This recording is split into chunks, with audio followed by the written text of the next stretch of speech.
It's another happy day and happy island of Catanduanes. Welcome back to the vlog, Happy Islanders mga padaba. Let's talk about a place na very close to my heart, San Andres, Catanduanes, na dati ay kilala bilang Kalulbon. And yes, hanggang ngayon marami pa rin Kalulbonganon ang curious kung saan nga ba talaga nanggaling ang pangalang Kalulbon. Common belief dito sa atin, lalo na sa mga taga-Kalulbon noon, ay galing daw ang pangalan sa salitang kalo-lubong o kalo na nakalubong, which basically means a hat na nakalibing. Ito yung kwentong madalas nating naririnig mula sa mga matatanda na para may kinalaman ito sa kalo o native hat. Pero interestingly mga padaba, kapag binuksan mo ang official history ng San Andres na nakapost sa kanilang website, ibang-iba ang nakalagay. Walang kahit anong direct mention o walang anumang nabanggit tungkol sa kalo o sombrero. Instead, the recognized explanation is that Kalulbon actually came from the word nakalubong.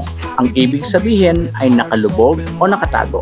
Ang sabi sa official na tala, yung pangalan ay nag-evolve mula sa salitang nakalubong. Ito mismo ang nakalagay sa official history ng San Andres. They refer vaguely to its origin from the Bicol expression nakalubong because the houses of the original community along the banks of the river up to the Barrio Karangag look almost submerged when viewed from the sea. So the early Spanish explorer must have misunderstood the native guide who informed them nakalubong houses to mean the name of the town. So meaning mga padaba, dahil daw sa topografiya ng lugar, mga kabahayan at komunidad dyan sa barangay Karangag ay tila daw nakalubong o nakalubog sa paligid ng bundok kung titingnan mo mula sa dagat. So over time, yung word na nakalubong ay napasimple, na iba ang bigas hanggang sa naging Kalulbon. So ayun mga padaba, dalawang magkahiwalay na kwento, yung folk etymology na galing sa salitang kalo or hat at yung official history na nagsasabing galing ito sa salitang nakalubong.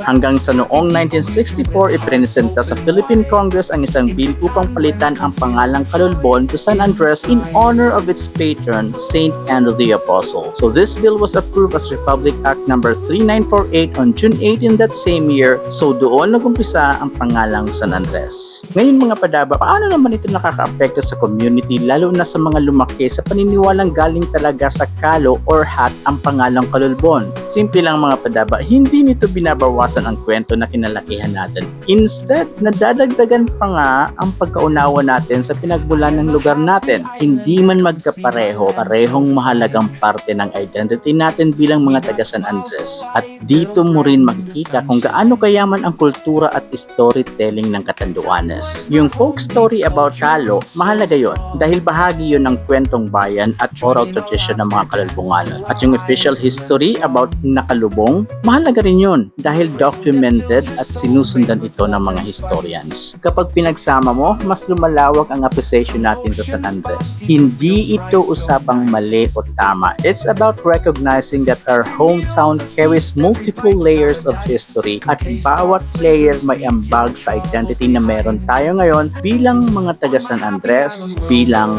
Kalulbonganon.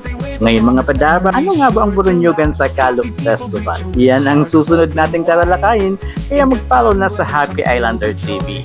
Ako si AJ Solero, proud Katandunganon, ang inyong Happy Islander.